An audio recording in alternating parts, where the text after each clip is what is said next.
Hello, Who Died Today family, and welcome back to our channel. In the last 24 hours, we've received the heartbreaking news of the passing of extraordinary talents, and today's episode is dedicated to celebrating their enduring legacies. Before we begin, we ask for your support. If this video or the remarkable lives we honor touch your heart, please show your respect by giving this video a thumbs up. Thank you. Number 5. Frank Layden. His whistle has gone silent. He made us laugh. He made us believe. And now, his whistle has gone silent. Frank Layden, the legendary coach and executive who built the foundation of the Utah Jazz, passed away on July 4, 2025, at the age of 93. Born in Brooklyn in 1932, Frank's basketball journey began not under stadium lights, but in high school gyms. He coached at his alma mater, Niagara University, and then rose through the ranks, eventually joining Hubie Brown with the Atlanta Hawks. In 1979, he became general manager of the New Orleans Jazz.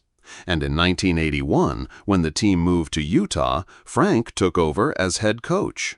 Just 2 years later, he led them to their first ever playoff appearance.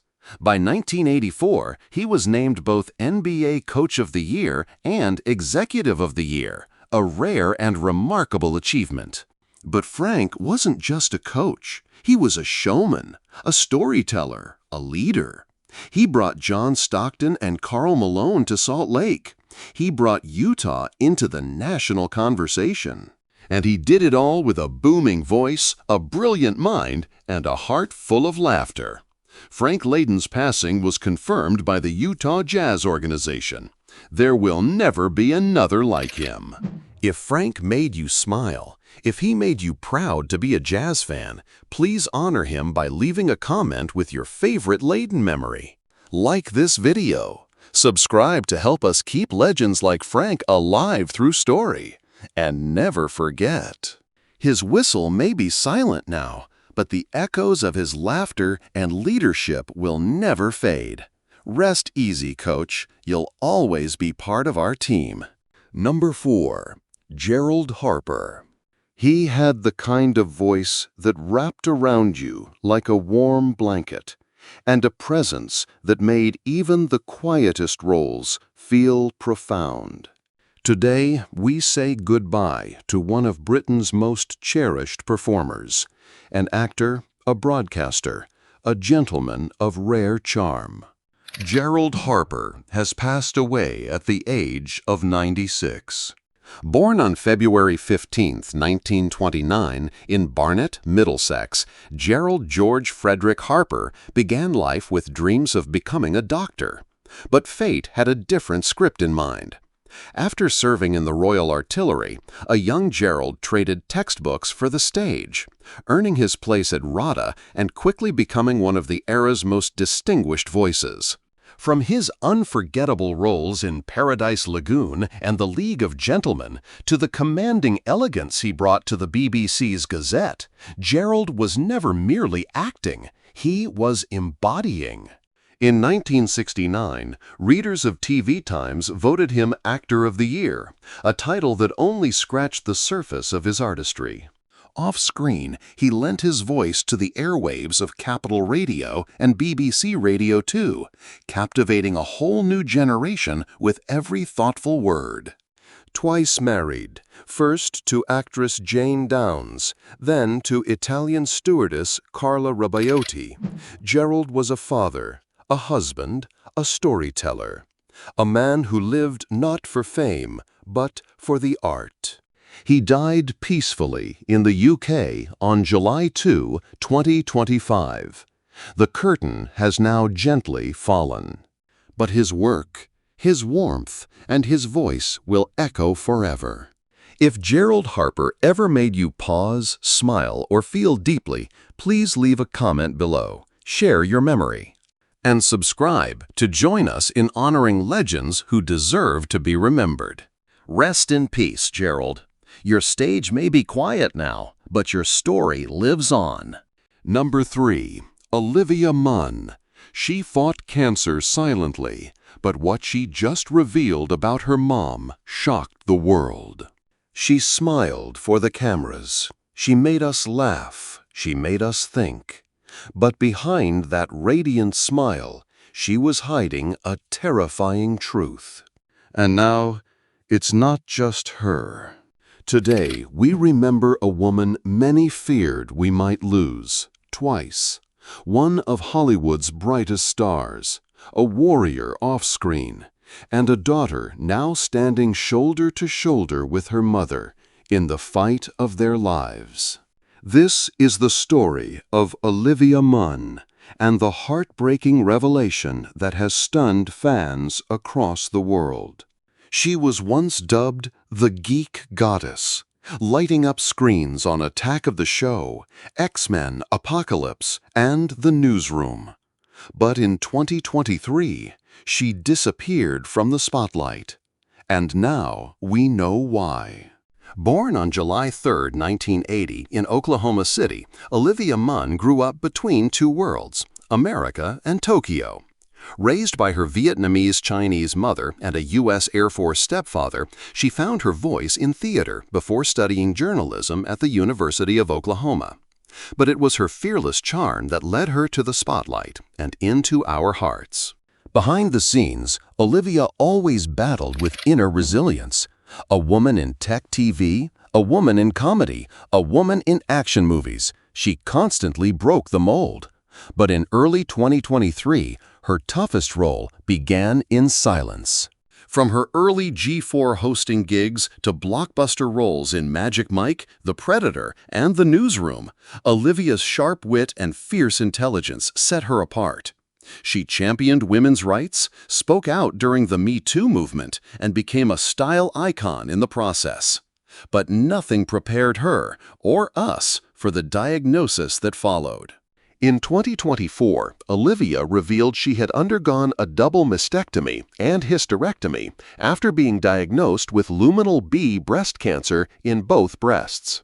"I was lucky we caught it," she said, "but luck isn't enough. You have to advocate for yourself." Her diagnosis came after using the Tyrer-Cuzick breast cancer risk assessment test, a test that saved her life.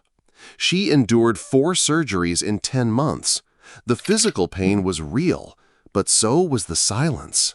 And then, in 2025, she revealed something no one expected. Her mother, Kim, was also diagnosed with stage 1 HER2 breast cancer after taking the same test Olivia urged her to try. Her yearly mammogram had missed it. Thanks to Olivia's push, an MRI caught what would have otherwise gone undetected. Her mom completed 12 rounds of chemo. She rang the bell. But the fight is still not over. The internet flooded with support.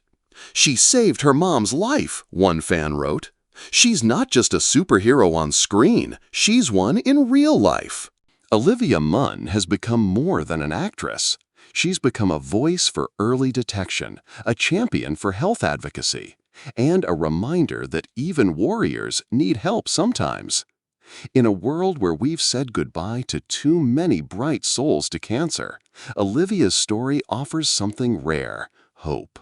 She didn't fade away quietly. She fought for herself, for her mother, for all of us watching. And though it may have felt like we were losing her, she's still here. From battling industry stereotypes to standing up against harassment in Hollywood, Olivia has never backed down. And she's not backing down now. Olivia Munn is alive, and so is her mom. They are both fighting, and they are both still here. Let us send them strength. Comment below with your prayers for Olivia and her mother Kim. Share this video to spread awareness about early detection. And if this story moved you, please like, subscribe, and turn on notifications for more human stories that matter. Because sometimes it's not about who we lost, it's about who we almost did, and who we're still lucky to have. Stay strong, Olivia and Kim. You are not alone. Number 2. Satoru Iwata. On my business card, I'm a corporate president. In my mind, I'm a game developer. But in my heart, I am a gamer. That single quote defined a man who changed the world. One game, one smile, one Nintendo Direct at a time. And on July 11, 2015, our game ended. Satoru Iwata, the visionary president of Nintendo, passed away at just 55 years old, and the world has never been the same. Born December 6, 1959, in Sapporo, Japan, Iwata's curiosity sparked early. As a high school student, he was already creating games on calculators. By college, his room was dubbed Game Center Iwata by friends, because in that little apartment, magic was made. He joined HAL Laboratory in 1980, where he worked on beloved titles like Kirby, Earthbound, and Balloon Fight. When HAL neared bankruptcy, Iwata led it back from the edge, earning Nintendo's trust and ultimately their highest title. In 2002, he became Nintendo's fourth president. Under his leadership, the company launched revolutionary consoles like the Nintendo DS and Wii, captivating both seasoned gamers and first-timers. At a time when the industry chased raw power, Iwata chased joy. Even in hardship, he stood tall.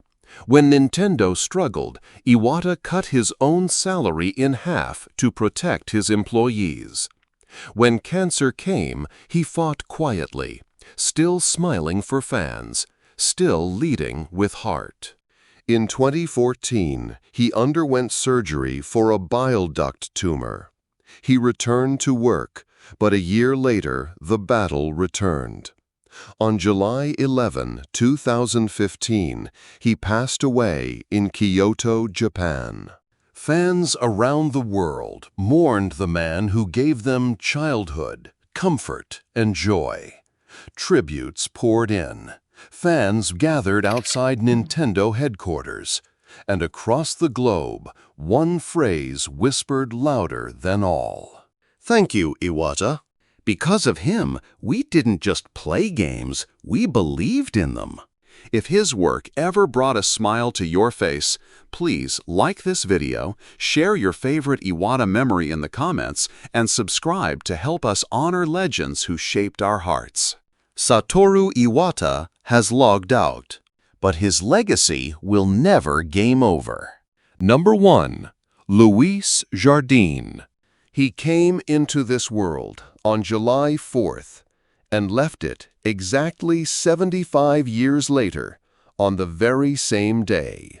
Louis Jardin, a man whose hands carried the rhythm of legends, passed away on his birthday.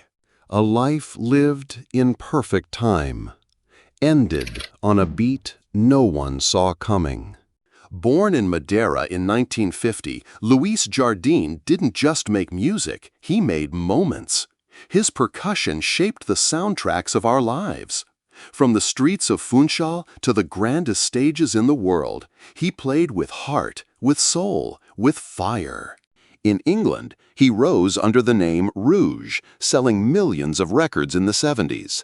But his true identity?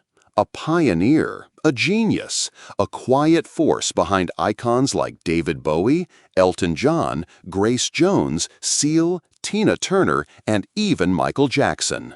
Jardin wasn't just a drummer, he was the heartbeat of greatness. He recorded, produced, and toured with the most powerful voices in music history. He gave rhythm to Björk, groove to Robbie Williams. And in Portugal, he lifted voices like Rui Veloso and João Pedro Paes into the stars. Television audiences came to know him as the sharp but soulful judge on Idols and A Tua Cara Não Me É Estranha. He wasn't just evaluating talent, he was nurturing it. And on July 4th, 2025, Louis Jardin's music stopped. Exactly 75 years after it began. But legends like him don't fade. They echo. If his rhythm ever moved you, let his legacy live on. Like this video, subscribe to Honor More Icons, and share your favorite Jardine moment in the comments. Rest well, Maestro. The beat goes on because of you. We'd love to hear your thoughts. Feel free to share your memories or favorite moments about these icons in the comments below. And if this tribute touched your heart, don't forget to subscribe for more emotional stories that celebrate the lives of those who will never be forgotten.